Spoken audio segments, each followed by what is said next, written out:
ہر قسم کے روحانی جسمانی مسائل اور وظائف کے لیے پیر اقبال قریشی چینل کو سبسکرائب کریں۔ پیر اقبال قریشی۔ بسم اللہ الرحمن الرحیم۔ MSO پاکستان کے تحت کنونشن سینٹر اسلام آباد میں عالمی طلبہ اجتماع کا انعقاد کیا گیا، جس میں پورے ملک پاکستان سے کثیر تعداد میں طلبہ اور طالبات نے شرکت کی، اور اس اجتماع سے مذہبی لیڈران،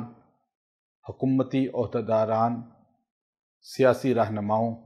اسکالرز اور عصر حاضر کے ماہرین نے خطاب کیا۔ MSO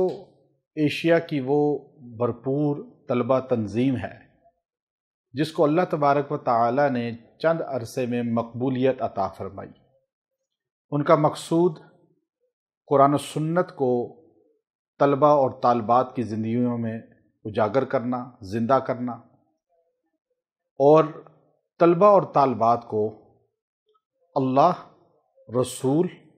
اور قرآن سے جوڑنا ہے۔ ملک پاکستان کے آئین کو، ملک پاکستان کی سالمیت کو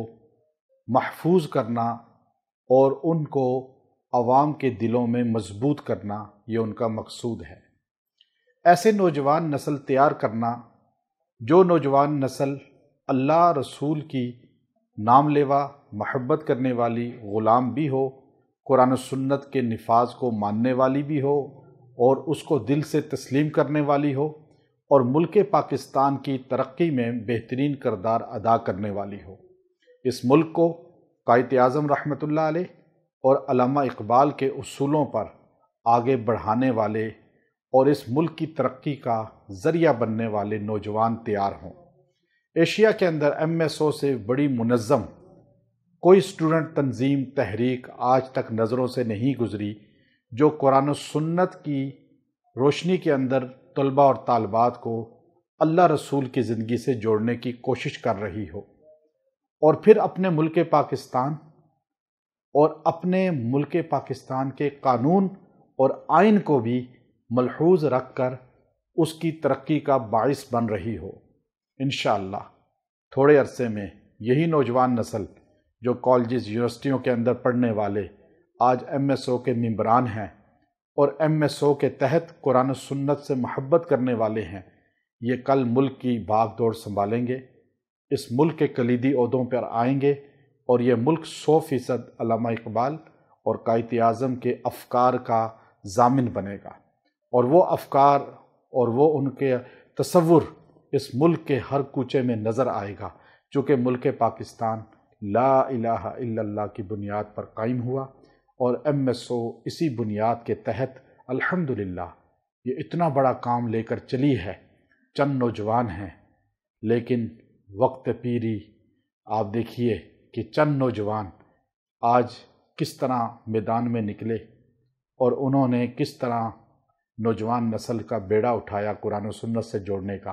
اور آج لاکھوں کی تعداد میں کنونشن سینٹر کے اندر انہوں نے پروگرام کامیاب کر کے دکھلا دیا کہ یہ ملک محبان مصطفیٰ کا ہے،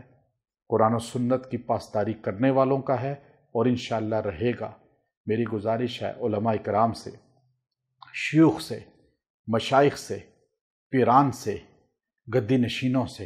سیاسی رہنماؤں سے، مذہبی رہنماؤں سے کہ ان نوجوانوں کے سر پہ ہاتھ رکھیں، ان کا ساتھ دیں اور ان کے ساتھ تعاون کریں۔ انشاءاللہ یہ نوجوان نوید امید ہیں، یہی اس ملک کو کل انشاءاللہ ترقی کی بہت اعلیٰ منزل تک پہنچائیں گے۔ اگر ہم نے آج ان کے سر پہ ہاتھ نہ رکھا اور ان کو داد نہ دی، ان کا تعاون نہ کیا، تو یاد رکھیں نوجوان نا امید ہو جائیں گے۔ اللہ ان کو مزید ترقی دے۔ ہماری خواہش ہے کہ اللہ تعالیٰ ان کو اس ملک کی سالمیت، ترقی اور اسلام کے عروج کا ذریعہ بنائے، اور ہمیں ذریعہ کے طور پہ ان کے ساتھ قبول فرمائے۔ اس پروگرام کے جتنے منعقد کرنے والے ہیں، جتنے اس کے انتظامی امور میں شریک نوجوان تھے، چاہے وہ طلبہ تھے، طالبات تھیں، اسٹوڈنٹ تھے، کوئی بھی، اور بالخصوص طور پہ رانا ذیشان صاحب، سردار مظہر صاحب، بلال ربانی صاحب اور دیگر جتنے بھی اس انتظامیہ کے رہنما اور شرکاء ہیں اور اس کے امور کے انتظامی امور میں چلنے والے ہیں، سب کو دل سے مبارکباد پیش کرتا ہوں۔ اللہ ان کو مزید ترقی عطا فرمائے۔ وآخر دعوانا ان الحمد للہ۔